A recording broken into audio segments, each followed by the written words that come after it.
verdadera y andan coqueteando con cualquier quimera. Ponga pues muchísima atención y aprenderse a todos la lección.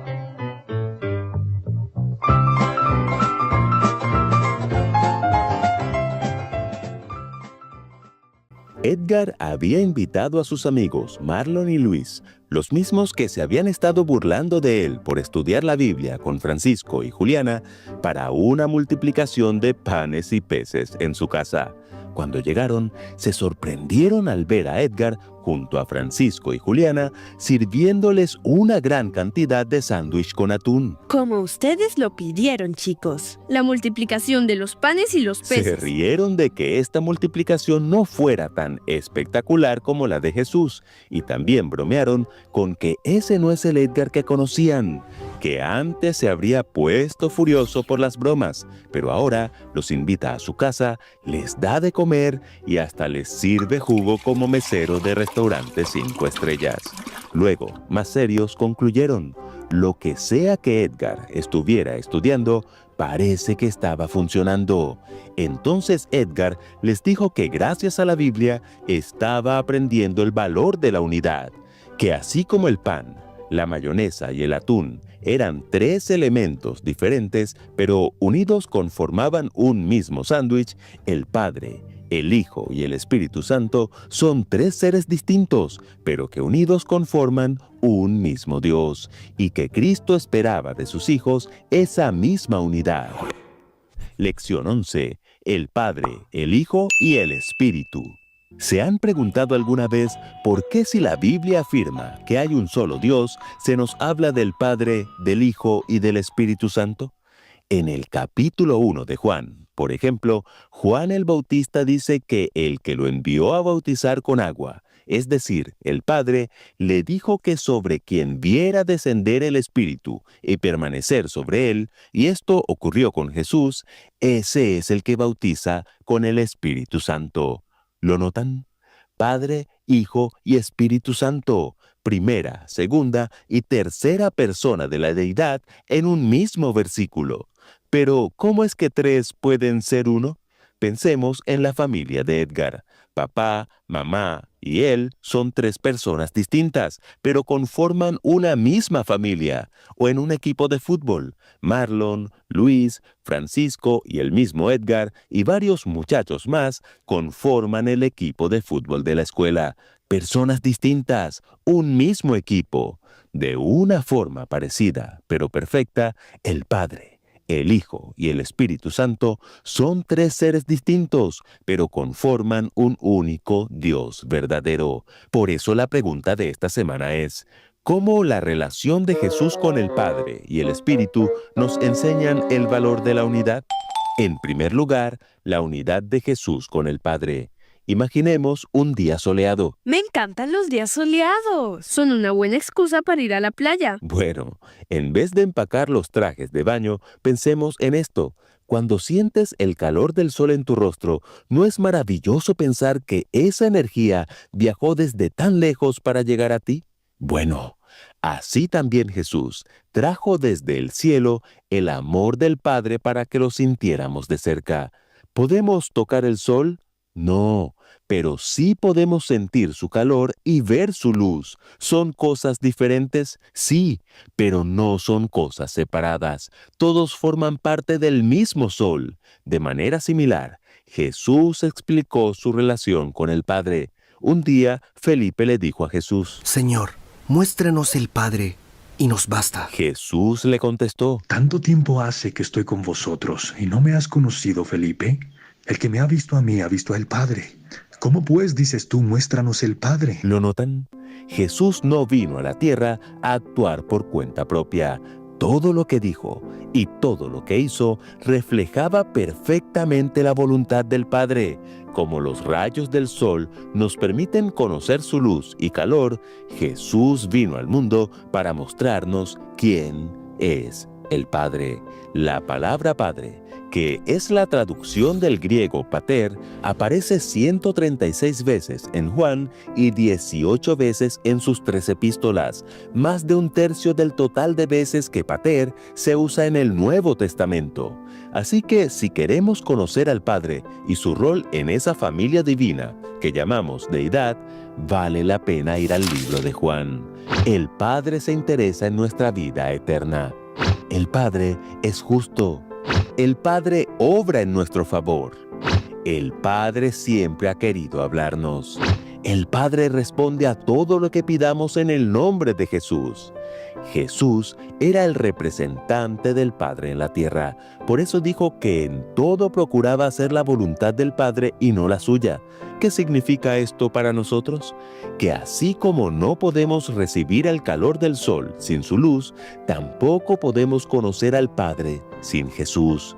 ¿Estás dejando que los rayos de Jesús iluminen tu vida y te conecten con el calor del Padre? Hoy puedes dejarte envolver por esa luz divina que transforma y da vida. En segundo lugar, la unidad de Jesús con el Espíritu Santo. ¿Alguna vez han escuchado un dúo musical realmente espectacular? Sí, el dúo Zimra tiene canciones en dúo geniales. A mí me gustan los dúos de piano y violín. Bueno, un dúo exitoso no se trata de quién toca más fuerte o quién tiene más protagonismo. Se trata de armonía perfecta. Cada músico tiene su papel, pero ambos trabajan hacia el mismo propósito: crear una melodía única y hermosa. Así es la relación entre Jesús y el Espíritu Santo. Aunque tienen roles distintos, trabajan en perfecta unidad para cumplir el plan del Padre. Antes de regresar al cielo, Jesús prometió enviar a sus discípulos al Consolador, el Espíritu Santo. Yo rogaré al Padre, y os dará otro Consolador, para que esté con vosotros para siempre. ¿Lo notan?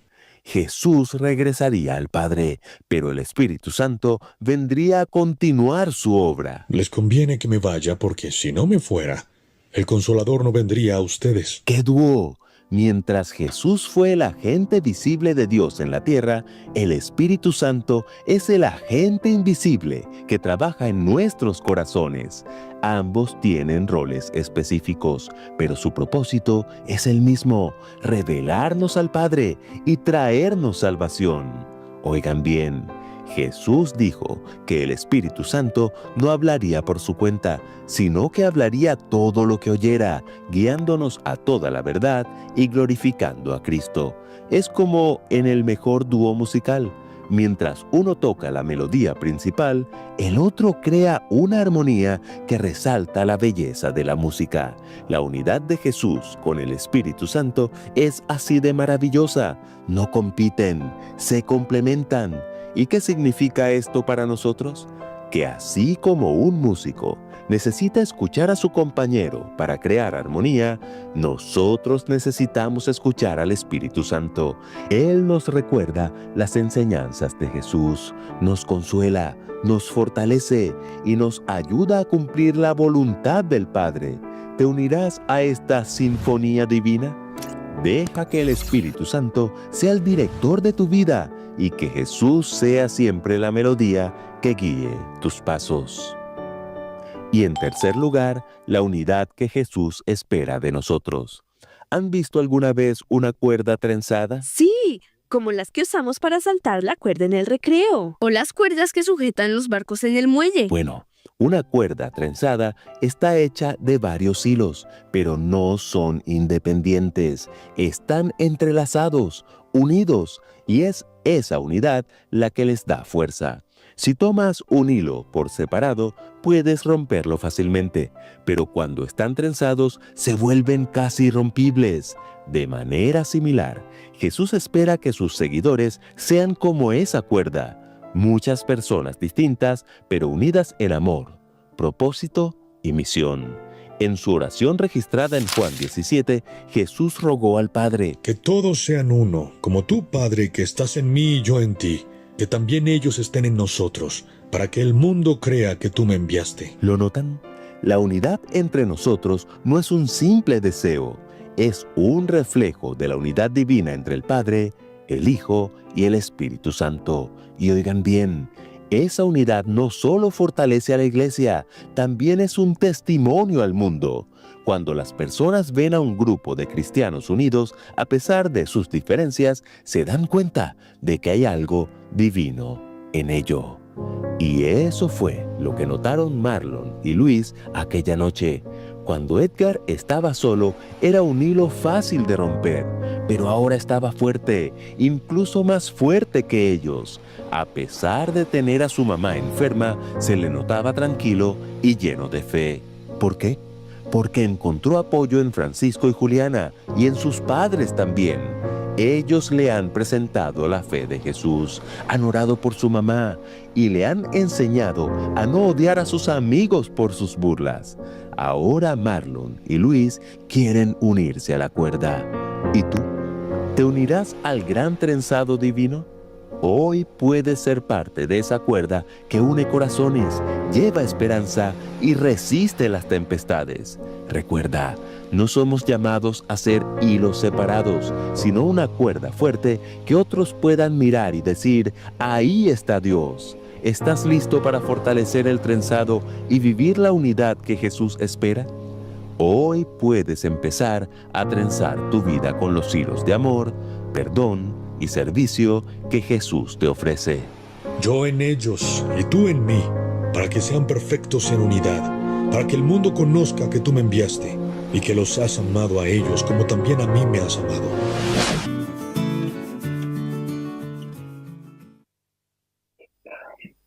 Muy bien.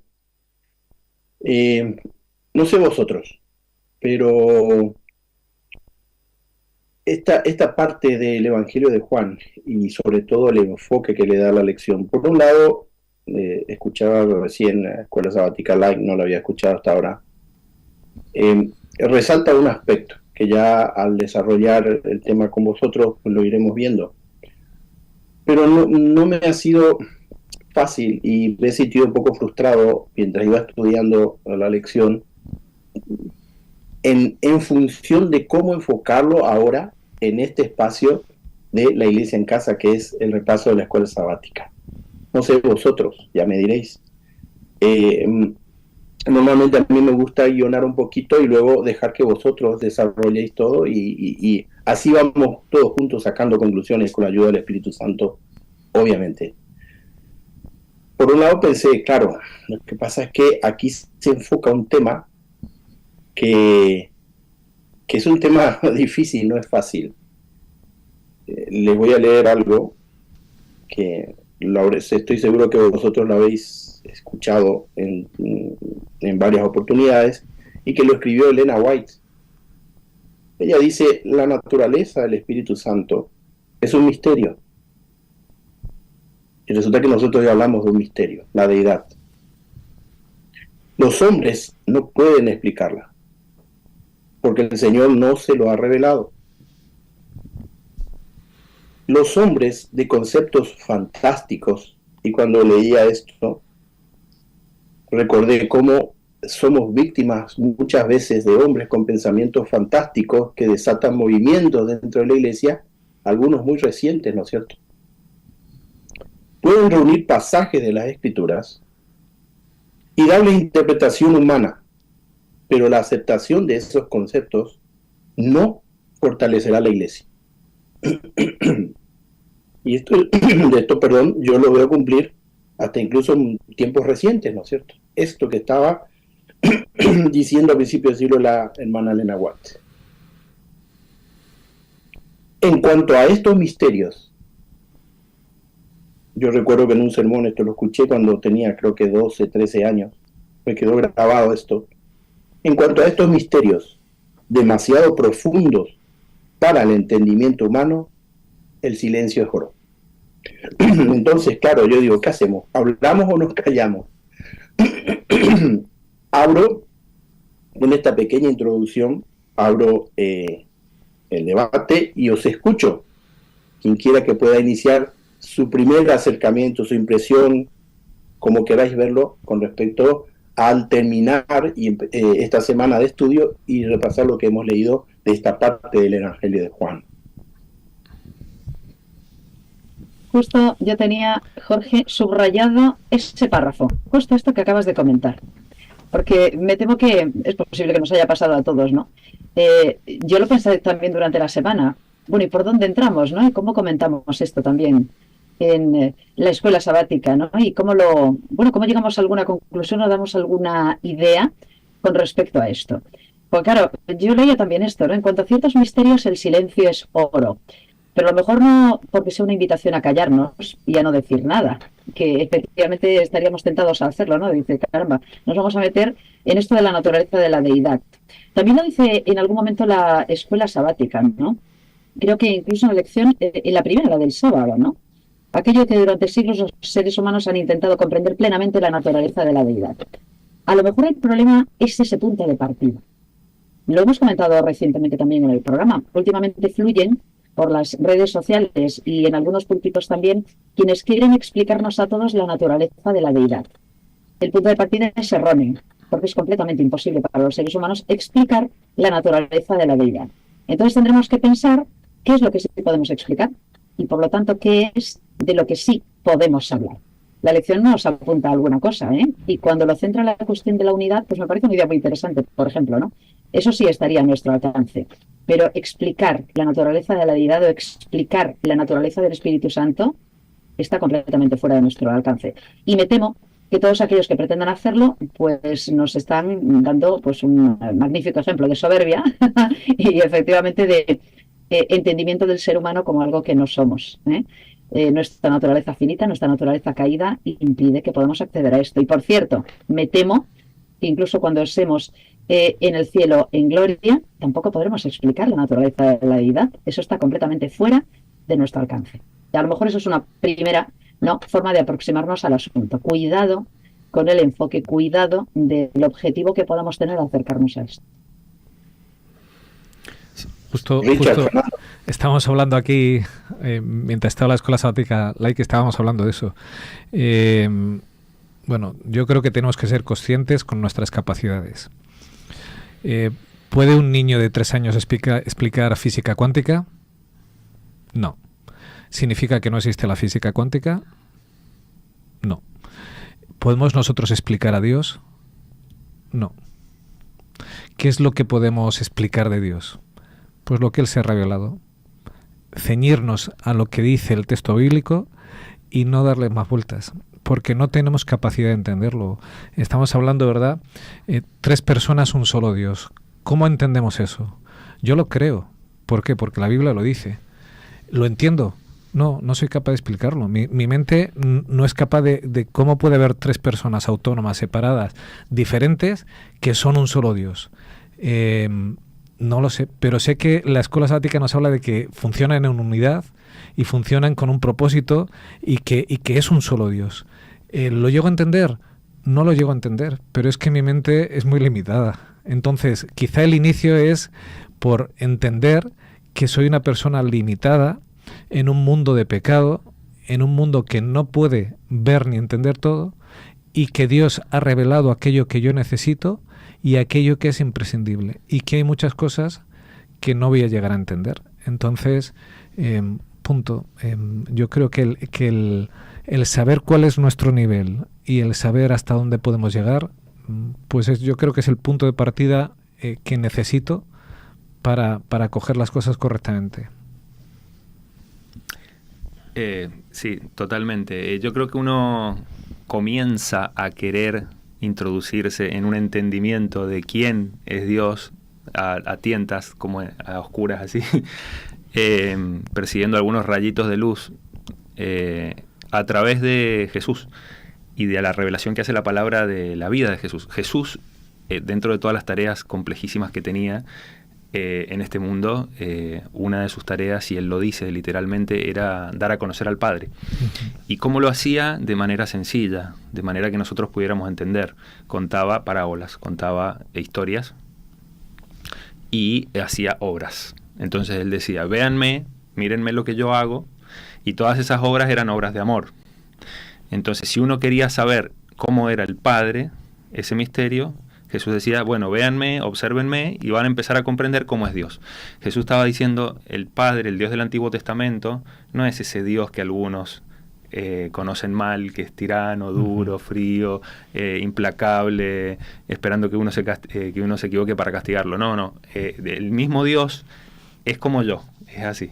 que no ha venido a juzgar sino a salvar, etcétera, etcétera. Entonces yo creo que para poder empezar a comprender cómo es Dios, hay que mirar a Jesús, hay que ver la cruz. Sin la cruz, sin el sacrificio de amor hecho por el Hijo, no podemos comprender a Dios, sino que nuestra mente, que es engañosa, como dice Jeremías, nos va a llevar para cualquier lado.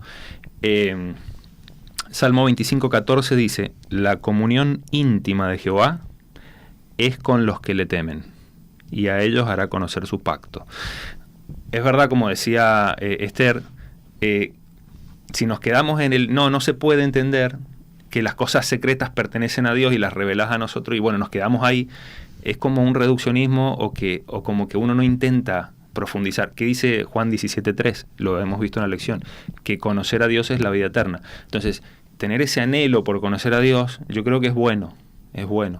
Y en la medida en que uno se va acercando a Dios y le teme, como dice el Salmo, Dios va teniendo una comunión íntima con esa persona y le va revelando cosas. No que uno sea un iluminado, porque no existe esa interpretación privada, sino que Dios usa la iglesia, ¿no? Entonces yo creo que sí se puede conocer a Dios, y creo que vamos a estar toda la eternidad conociéndolo, siempre con una actitud humilde y decir de realmente dónde estamos parados frente a la omnipotencia de Dios, y reconocer que somos muy ignorantes en un montón de cosas, pero mirando a Jesús podemos empezar a comprenderlo. Voy a hacer un poquito un resumen, porque habéis aportado muchas cosas y la cabeza me va girando a mí mientras os escucho, a los tres, ¿no es cierto?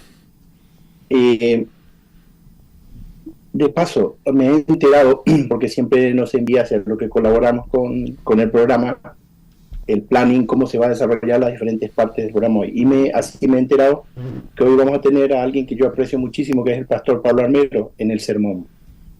Y él, recuerdo que siempre, y con él aprendí esto y yo lo acepto, ¿no? Primero, hay una gran realidad, Richard, y tú lo apuntaste.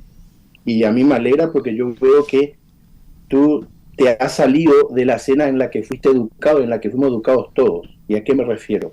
Hay un gran problema porque la Biblia está contextualizada en una cultura, en un idioma, en un lenguaje que es totalmente distinto al nuestro. Mientras que la Biblia utiliza un lenguaje semita y una cultura semita, nosotros fuimos educados en una cultura occidental y griega. Entonces, el único camino que nos han enseñado a nosotros que podemos elegir para llegar a la verdad, como lo dice su nombre, es la filosofía. Y el gran problema, y nosotros vemos eso, la Iglesia Católica, los grandes teólogos, interpretó la Biblia a través de la filosofía, y eso le ha generado problemas terribles a la Iglesia hasta el día de hoy. Y a veces también nos puede generar a nosotros si no tenemos en cuenta. Y tú, Richard, decías, eso básicamente, por lo menos yo quiero entenderlo. Hay cosas que yo no entiendo, pero la acepto por fe. Esa es mentalidad semita, no es griega. Porque el griego siempre va a decir, ¿pero por qué? ¿Por qué? ¿Por qué lo aceptas? Porque sí. Dime por qué. Entonces, y por otro lado, indudablemente, y pensando en lo que decía Fernando, ¿no? Yo veo, y por eso lo mencionaba el pastor Armero, que básicamente la Biblia es una Biblia en donde Dios revela su historia de relación con la humanidad. Y básicamente Jesús nos revela al Padre a través de su relación con Él y su relación con los seres humanos. Entonces es mucho más sencillo, ¿no es cierto? Claro, como bien decía Esther, que siempre va a haber en el camino un momento en que la luz se apaga. Esa es la imagen que yo tenía constantemente en la semana, y hay oscuridad después, no se ve nada. Entonces, ¿qué hago yo? ¿Tengo que avanzar? No, porque me voy a estrellar. Tengo que llegar hasta ahí, a donde el camino está claramente iluminado. Y repito, yo saco la conclusión de lo que estáis diciendo vosotros. Ahora, si vosotros creéis que os he entendido mal, corregidme. Que básicamente estamos hablando de relaciones, ¿no es cierto? Dios se revela, fíjense ustedes que la primera consecuencia del pecado fue partir en dos la relación de Dios íntima, personal, con su criatura. Y a través de eso, ese intento desesperado de Dios de querer volver a encontrarse con su ser creado, con su humanidad tan querida y amada por Él. Ese tabernáculo puesto en el centro de su pueblo. es toda una figura, una metáfora de lo que Dios siempre ha querido, relacionarse íntimamente con nosotros, aunque la distancia es sideral por el pecado. Y luego Jesús viene a confirmar, es decir, relaciones. Y creo que se nos facilita más entender y aceptar todo esto y cómo influye en nuestras vidas. Ahora, hablando porque la lección nos lleva a ello, ¿no? ¿Cómo veis vosotros la relación del padre con el hijo? Porque aquí también nos podemos meter en un tema, y yo he presenciado mucha discusión en el seno de nuestra iglesia, porque el hijo como tal empieza su historia en este mundo y en la eternidad cuando María queda embarazada mediante otro misterio más, que inicialmente lo titularon los católicos el misterio de la encarnación. Ahí empieza la realidad del hijo, pero antes no existía hijo de Dios, como tal no. Él adquiere ese estatus, cambia esa realidad cuando nace, ¿no es cierto? Es toda una cosa compleja, pero bueno, a partir de ahí, digamos que cambian las cosas porque él adquiere algo que no lo entendemos, pero lo dice tácita y explícitamente, adquiere la naturaleza humana, sin perder su naturaleza divina. Así creemos nosotros, ¿no es cierto? Pero él vive su vida como ser humano porque el problema estaba ahí. Entonces, la relación entre el hijo y el padre, ¿qué podéis decir de acuerdo a lo que habéis? ¿Qué nos sirve a nosotros hoy, de acuerdo a lo que habéis estado viendo a lo largo de la lección? ¿Os escucho?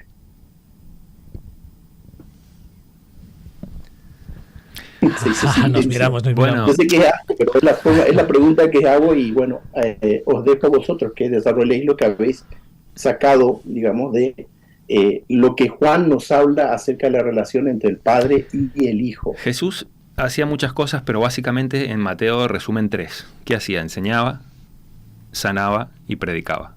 Por eso la iglesia tiene institutos educativos, un sistema educativo mundial, una red de hospitales y dispensarios y clínicas mundial también, y casas editoras que publican el Evangelio. Porque se supone que la iglesia, si es cristiana, tiene que hacer lo mismo que hacía Jesús: enseñar, sanar y predicar el Evangelio. Y cuando Jesús enseñaba, él usaba, dijimos recién, metáforas relacionales o vinculares. Entonces, él estaba diciendo, para poder enseñarnos, abrirnos los ojos a nosotros, ustedes deberían relacionarse con Dios de esta manera o de esta otra manera. Entonces usaba la metáfora del Señor con los empleados, la metáfora de los amigos en Juan 15, y muchos tipos de metáforas creo que para intentar explicarnos la relación del ser humano con Dios. Pero yo creo que la más poderosa o la más potente probablemente sea la metáfora de la relación entre padre e hijo. Por eso Juan es como que no le cabe en su espíritu, en su cabeza, la idea de que seamos llamados hijos de Dios. Y para mí la segunda persona de la deidad, antes de encarnarse, o sea, que siempre fue igual que Dios y estuvo en la creación y demás, es como que el plan de redención había comprendido que él pudiera venir a cumplir el rol de hijo, no porque fuera inferior, sino para que nosotros pudiéramos entender. De hecho, Jesús, cuando habla con Juan Bautista, le dijo, o sea, Jesús no necesitaba ser bautizado, pero él le dijo a Juan, déjalo, que así conviene que cumplamos toda justicia. Entonces, muchas de las cosas que Jesús hacía era solamente para darnos un ejemplo a nosotros, no porque Jesús fuera inferior. Yo lo veo así. Yo creo que él toma el rol de hijo y se relaciona con el Padre para que nosotros podamos aprender cómo llevarnos con Dios, cómo relacionarnos con Dios y entre nosotros, que somos todos hermanos. Simplemente es una cuestión funcional, yo creo, no porque el hijo sea inferior al padre, me parece que es así, ¿no? O sea, que es todo por amor que él nos enseñó para que pudiéramos entender. Es verdad que hay un momento en que Jesús se encarna, ¿verdad? Hasta ese momento era Dios, le conocemos como Miguel, quien es como Dios, pero no era hijo, por así decir directamente, pero yo estoy muy de acuerdo contigo. Hay una función para mí primordial que viene a hacer Jesús: darnos a conocer al Padre. Papá, Dios Padre, es mi Padre, ¿bien? Y el Padre de todos los que estamos aquí. Tuvimos un regalo, que es que una parte de la deidad vino y se hizo hermano nuestro, tomó esa forma 100% hombre, sin dejar de ser 100% Dios, para tomar esa relación padre-hijo que es la que yo necesito para llegar al cielo. Es un plan de rescate.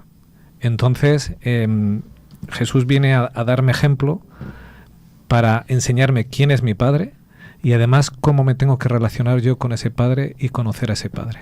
Por eso toma esa función de hijo-padre.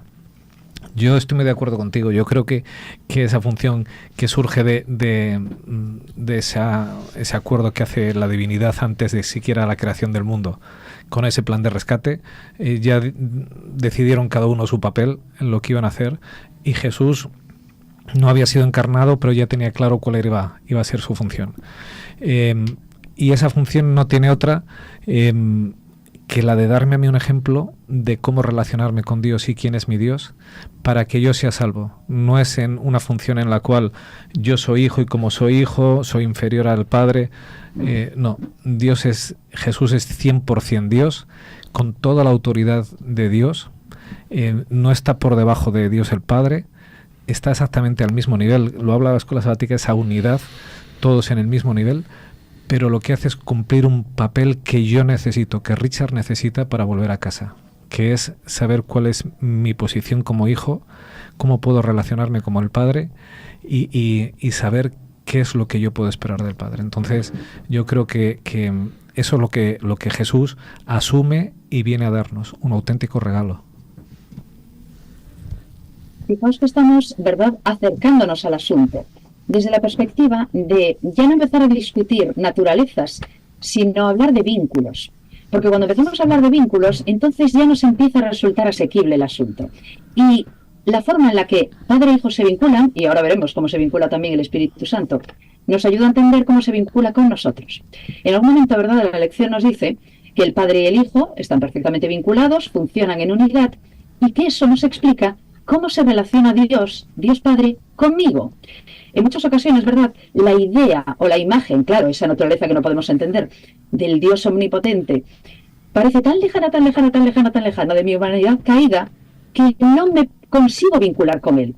Y al hablar de la relación con Jesús, entonces empiezo a entender, eso quiere decir que el Dios Padre puede estar en mi vida.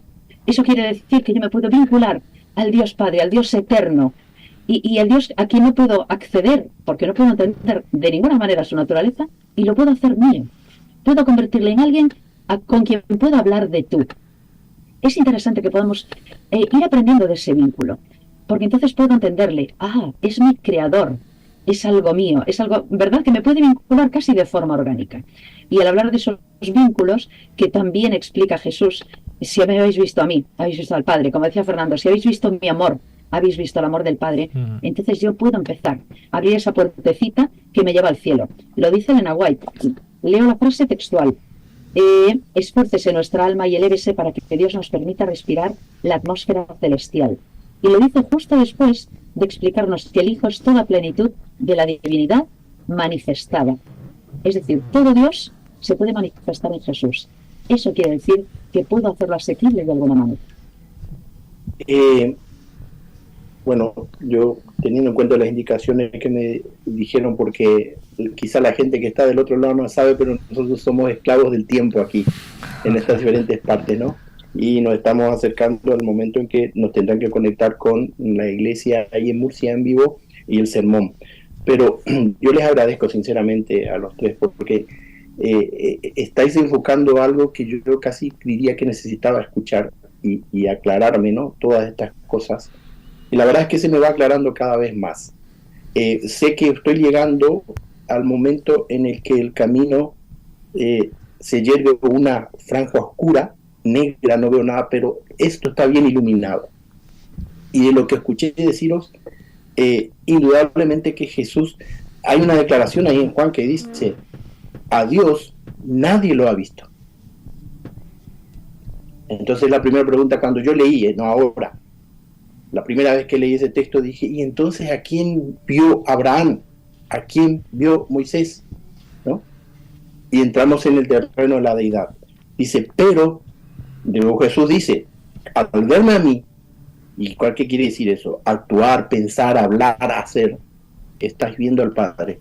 Y yo me acordé de eso porque no hace mucho yo hablaba con una persona que no comparte, agnóstico, y decía, la verdad que es difícil abrazar al cristianismo cuando uno ve cómo actuaba ese Dios enviando a Israel a matar a gente, refiriéndose a la entrada a Canaán, ¿no?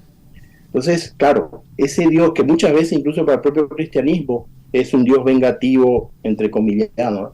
Un Dios de muerte, de violencia, entra en choque y en contraste cuando Jesús dice, efectivamente, así como me veis a mí actuar con vosotros, así es mi Padre, y a través de mí Él está actuando con vosotros. Yo estoy aquí porque Él lo quiere. ¿Y qué es lo que le movió a Él? El amor. Entonces no nos deja muchos claroscuros, ¿no es cierto? Luego hay que entrar en la historia, como yo le dije, hay que entrar en la historia en el contexto de todos los detalles para entender lo que pasó ahí. Me refiero al Israel, ¿no? Cuando Dios lo lleva a Canaán y lo ingresa a Canaán. Luego, como el tiempo apura, vemos la otra parte que es el Espíritu Santo. Y ahí entramos sí que en un terreno más para nosotros, ¿no es cierto? ¿Cómo lo habéis visto vosotros en cuanto a lo que revela Juan respecto al Espíritu Santo? Yo lo vi honestamente a través, fundamentalmente de la declaración de Juan, lo que Dios le reveló a Juan a través del Espíritu Santo y cómo interactuó, y luego a través de lo que Jesús dice, ¿no es cierto? ¿Cómo lo habéis visto vosotros? Cada uno así, digamos, porque me dijeron que hasta el 40, tenemos 6:33. Al respecto de esto, ¿cómo veis, cómo vais cuadrando o terminando todo este cuadro de la deidad cuando ahora entramos en la relación y la realidad de la existencia del Espíritu Santo? Con Jesús me refiero a Jesús el Hijo. Estamos hablando del momento en que Jesús ya se hace hombre, es Jesús el Hijo, y el Padre. Pues fíjate que yo creo que Juan viene a hacer algo parecido con lo que hace con el Padre. El Padre, hasta que ha venido Jesús, es un desconocido, y Jesús viene a mostrarlo, y Jesús viene a darnos pistas de lo que necesitamos nosotros hacer a partir de este momento, que es trabajar con el Espíritu Santo. Cuando él dice, refleja en el texto, y os mandaré otro consolador, Juan utiliza un término que es otro de la misma naturaleza, ¿vale? Y ahí empezamos a tener pistas de que el Espíritu Santo es alguien con la misma naturaleza que Jesús, con la misma naturaleza que es Dios. Y entonces empezamos a entender textos cuando dice pues que el Espíritu Santo convence, que redarguye, que cuando Pedro dice nos ha parecido bien a nosotros y al Espíritu Santo, todas esas detalles que denotan personalidad, que nos dicen que Dios se hace presente con nosotros, con el Espíritu Santo, en un ser de la misma naturaleza, pero que es necesario que Jesús se vaya al cielo para cumplir su función como sumo sacerdote, pero que no nos deja solos. Entonces Juan lo hila todo muy bien para mostrarnos a alguien que es un auténtico desconocido, que en la Biblia aparece por teofanías, o sea, por formas en las que Dios se muestra, pero que no se muestra en su función, en su persona como Dios, porque entonces caeríamos fulminados, ¿vale? Por ejemplo, qué palabrejo de la teofanía, ¿verdad? Pero la zarza ardiendo es una teofanía, ahí estaba Dios, pero Dios no es una zarza ardiendo. La paloma que descendió es una teofanía. Cuando mencionas, por ejemplo, aquellos 3 viajeros, es una teofanía, porque toman, uno de ellos era Dios mismo y toma la forma como si fuese una persona para mostrarse de una forma distinta a su forma de Dios. Con el Espíritu Santo nos pasa y a veces nos confunde, pero Juan lo muestra muy bien. El Espíritu Santo va a ser alguien que va a trabajar con nosotros a partir del momento en que Jesús se vaya. Jesús dice además es que os conviene, y a mí esos textos de Juan alucino, porque dice, os conviene que yo me vaya para que Él venga, ¿vale? Él trae mucho poder, yo tengo una función que hacer, pero nos lo deja ese desconocido que tenéis hasta ahora.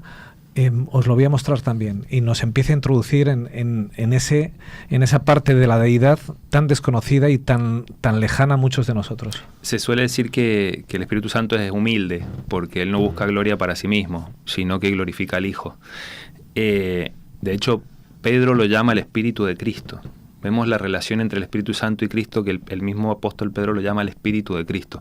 Cuando Jesús es ungido en el cielo, en ocasión de Pentecostés, dice un salmo, menciona cuando el aceite cae sobre Aarón, Jesús es lleno del Espíritu Santo, y esa lluvia del Espíritu Santo cae en la lluvia temprana que el pueblo recoge, ¿no? Entonces vemos esa relación impresionante que hay entre los tres, y el hecho de que el Espíritu Santo es una persona es claro por la cantidad de atributos de personas que tiene, ¿no? No meramente una fuerza abstracta que emana de Dios, como dicen algunas religiones. Eso no podría convencer, ni sufriría, ni se entristecería. Son rasgos de persona. Me gustaría leer un texto para terminar ya mi aporte, que está en Isaías 50, con respecto a cuando nosotros andamos en oscuridad. Esto dice Dios: ¿quién hay entre vosotros que teme a Jehová y oye la voz de su siervo Jesús? El que anda en tinieblas y carece de luz, confíe en el nombre de Jehová y apóyese en su Dios. He aquí que todos vosotros encendéis fuego y os rodeáis de teas, andad a la luz de vuestro fuego y de las teas que encendisteis. De mi mano os vendrá esto, en dolor seréis sepultados. Acá hay dos clases de personas: los que encienden su propio fuego y creen que son unos iluminados y creen que saben más que Dios y usan la razón para intentar entender todo, y los que confían en el nombre de Jehová aunque anden en tinieblas y que saben que son ignorantes. La Biblia dice: aunque no entiendan todos los misterios, confíen en el nombre de Jehová y Dios los va a ayudar. Antes de que aportes, Esther, quería agregar algo más a lo que estaba diciendo Richard y Fernando. No olvidemos de otra característica más crucial en el que intervino como una persona de la divinidad autónoma, de la deidad. El Espíritu Santo fue en los dos extremos de la encarnación de Jesús. Una cuando Él nace, es el Espíritu Santo, lo dice la Biblia enfáticamente, y otra cuando Jesús estaba muerto, porque es lo que muchos creo que no entienden. Jesús murió, no fue un teatro. Jesús sufrió la segunda muerte, porque esa es la paga del pecado, no la de Él, sino todos los pecados que Él cargó encima suyo. ¿Quién lo trajo a la vida? El Espíritu Santo. Entonces, nosotros vemos, ¿no?, interactuando aquí la deidad en ese plan que, como Elena White dice, nos va a llevar toda la eternidad a estudiar, y aún así no vamos a terminar de comprenderlo. Es el plan de salvación movido por el amor. Esther, porque creo que nos están avisando de... Sí, quedan todavía, nos dice Julián, algunos minutos. Vale, nos quedan 10 minutos, perfecto. Vuelvo a la idea del vínculo, porque todo lo que estamos comentando pues nos vuelve a vincular, ¿no?, a Dios de alguna manera, al Dios que son tres, pero al Dios que tiene también pues esa figura que es el Espíritu Santo, el Consolador. Es una palabra que me encanta. Bueno, ¿quién es aquel que nos consuela en este mundo horroroso? ¿Quién es aquel que nos sigue dando ilusión y esperanza? ¿Quién está trabajando en nuestro corazón y nos da el alivio del cielo apacible? ¿El Consolador? ¿Quién es? Bueno, pues es aquel a quien estamos intentando conocer un poco. Y Juan lo explica bien. Cuando nos habla, Juan 5, el que es nacido del Espíritu, Espíritu es, todo aquel que es nacido del Espíritu, o sea, yo puedo vincularme también con la deidad por medio de ese Espíritu Santo, del Consolador. El Espíritu es el que da vida, es decir, es el creador. Hemos hablado de Jesús como creador y de Dios como creador, pues el Espíritu también es creador, sigue siendo el mismo Dios. El Consolador, el Espíritu Santo, Él os enseñará todas las cosas, dice en Juan 14, y os recordará lo que os he dicho. Está hablando Jesús. Es decir, Él da, efectivamente, pues idea de quién es Jesús. Él nos muestra a Jesús. Jesús muestra al Padre, el Consolador muestra a Jesús, todos se muestran entre sí. Es maravilloso. Y dice también, cuando venga el Consolador, dará testimonio acerca de mí. A mí esto me sigue sirviendo.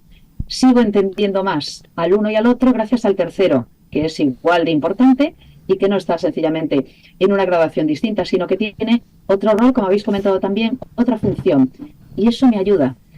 Menos naturaleza, más vínculo, más función. Eso es lo que nos ayuda a poder entender esto, porque el Consolador es el que me da el calorcito que necesito. Hoy hablábamos del frío que hace aquí en este mundo frío, ¿no?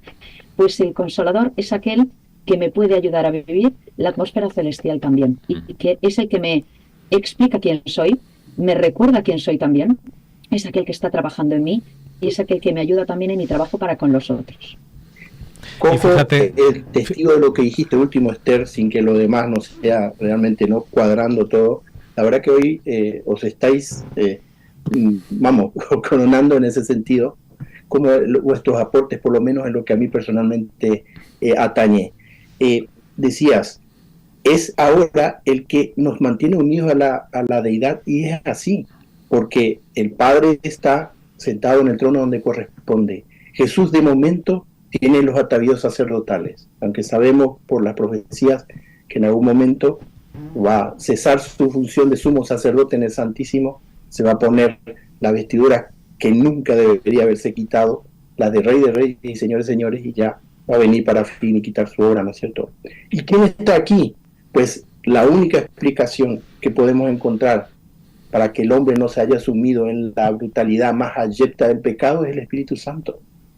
Aunque sabemos, y Elena White habla muchas veces de eso, el Espíritu Santo también, lastimosamente, se va retirando gradualmente de la tierra, porque como parte de la deidad no puede tolerar y soportar el grado de pecaminosidad que va asumiendo nuestra sociedad en los últimos tiempos, ¿no es cierto? Fíjate, entonces, Jorge, es importantísimo y es vital el Espíritu Santo hoy, ¿no es cierto? Es el único que puede lograr que yo entienda que soy pecado, que yo sienta y que lo sienta de tal manera que llegue a decir, Dios, perdóname, por favor, ayúdame a recomenzar mi trayecto contigo hasta que Jesús venga. Es el único, no tengo otro a mi alcance, ¿no es cierto?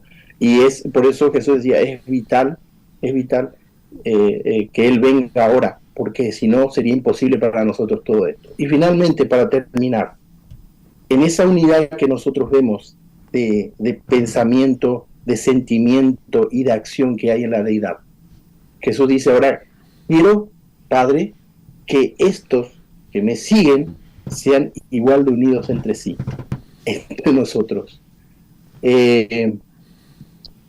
Richard habló, predicó, yo no estaba con vosotros en vivo, pero sí lo escuché. Habló sobre uno de los problemas, grandes problemas que evita que haya una verdadera unidad, ¿no es cierto? Hay unidad en nosotros hoy. Si Jesús oró de tal manera, ¿qué pasa con nosotros hoy? Que no se ha logrado todavía eso. Porque nos falta su espíritu. Nos falta gran parte de ese cristianismo, que es práctico y no teórico. Fíjate que hablabas de unidad, y yo creo que es un gusto saber que las tres personas de la divinidad están trabajando por nosotros. Y Juan lo resalta muy bien. Los tres funcionando por salvar al ser humano. El Espíritu Santo es quien se encarga del ser humano aquí en la tierra y en la iglesia. A mí hay textos que me dejan alucinando cuando dice, por ejemplo, que Él reparte los dones conforme Él quiere, ¿verdad? ¿Quién es el encargado? Él. Él reparte Amén. Conforme a su voluntad. ¿Por qué no tenemos ese espíritu? Porque nos negamos a hacer lo que ha hecho la divinidad. Si pensamos, y ahora nos vamos a una idea que dabas tú esta mañana, pero que Juan la refleja constantemente. Jesús, ¿qué hizo? Se humilló. Vino a servir, vino a vincular, vino a reconciliar, vino a traer el Evangelio de la paz, que hablamos hace poco de ello. ¿Qué hace el Espíritu Santo? El Espíritu Santo trabaja por nosotros, siendo un auténtico desconocido. Hay mucha gente que ni cree en Él y Él no para de trabajar por el ser humano. ¿Le importa esa parte de la divinidad de ser un desconocido que no se le dé la importancia? No. Sigue trabajando por el ser humano a pesar de que muchos creyentes ni siquiera crean en Él. ¿Qué tengo que hacer yo como iglesia? ¿Qué tengo que hacer como miembro, Jorge? Pues dejar de fomentar mis egos, dejar de luchar por mi parcelita, para empezar a trabajar en la obra en la cual tengo el privilegio de servir, porque Dios me ha puesto ahí. Si yo no tengo ese espíritu que es el Espíritu de Dios, el Espíritu de Cristo, lo que mueve al Espíritu Santo, difícilmente voy a hacer su obra, porque voy a ir pensando en pues eso, que se hagan las cosas conforme yo quiero, que se haga, que yo resalte y yo creo que nos falta el Espíritu que mueve a la divinidad en favor del hombre, nos falta a nosotros en favor del prójimo. Y ese prójimo, tal y como dijo Jesús, como próximo, el que tenemos cerquita, nuestro hermano de iglesia, nuestro vecino, nuestro familiar. Creo que nos falta todavía entender lo que Jesús puso en juego para entender lo que yo tengo que hacer en mi vida.